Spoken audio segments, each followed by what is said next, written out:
It's funny. Well, I mean, I follow The Walking Dead religiously. I mean, I wouldn't say I go out of my way to find zombie films and series and that type of thing, because that's the only one I watch. I don't bother with all the spin-offs and everything. And the other one, the one zombie film that always stuck out in my mind is my all-time favorite, and it's a bit of a comedy as well, is called Return of the Living Dead. Do you know that one? Oh, of course I know that one. Oh, That's it's my favorite. like It's hilarious. well, it's the introduction to the fast zombie too.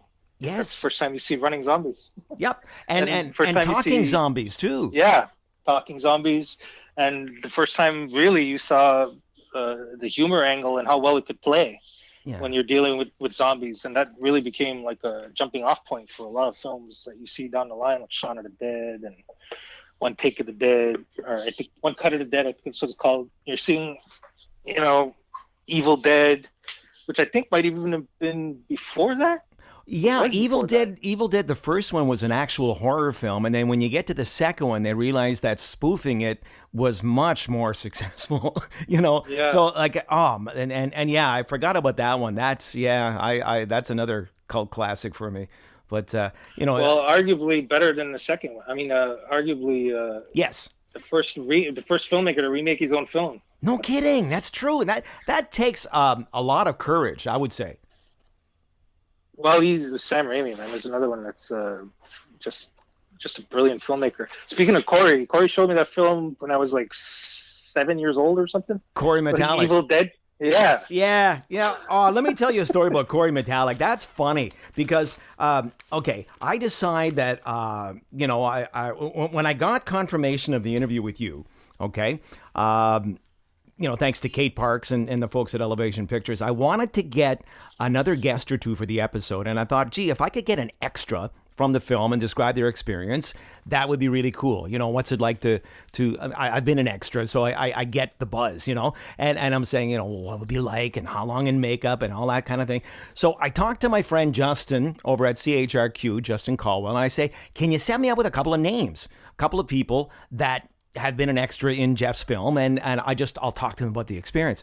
So he sends me a couple of names, and I look at one, and out of random, I pick Corey Metallic. Okay. And so, yeah, and then I contact him and he seems like a nice guy. Now, till then, I don't know Corey. Okay. And I'm trying to see if he knows you. I want to get some information on you. And then I say, so do you know Jeff Barnaby at all? And he kind of laughs. He says, yeah, a little bit. He's my brother. I go, well, okay.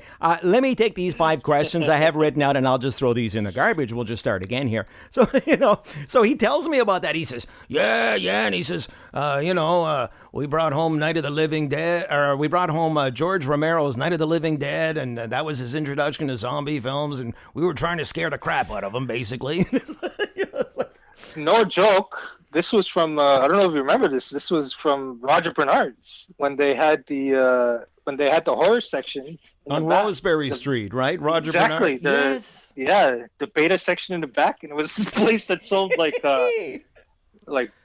washing machines and furniture and stuff. And for Yes. some bizarre reason, had a horror section of just beta stuff in the background. And this was after beta kind of went out, and VHS was all the rave, and they still had these old beta tapes. And Adam, I remember, brought it home, and he was like, "Have you ever seen Night of the Living Dead?" And I'm like, "What's that?"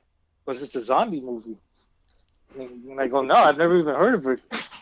And he goes, "Well, it's in black and white." And I go, "Well, that sounds lame." And then he shows it to me, and I'm like, "What the fuck?" It's like, well, who shows this to a kid? And it How old became were you? like I probably was about 6 when I first saw that. But that wasn't the only thing. That was like they showed me The Exorcist. I mean, showed me more like they didn't warn me or tell me to leave the room while they watched it. So it was like it was assimilation by osmosis. I was just in the room, so I wasn't really. They didn't invite me in or anything. It wasn't like, well, they probably did. Who knows? I was going to say it wasn't child negligence or anything, but to a certain extent it was. Who knows? But we also had a Yeah, the authorities are still subscription to- investigating that case right now. I've heard about that.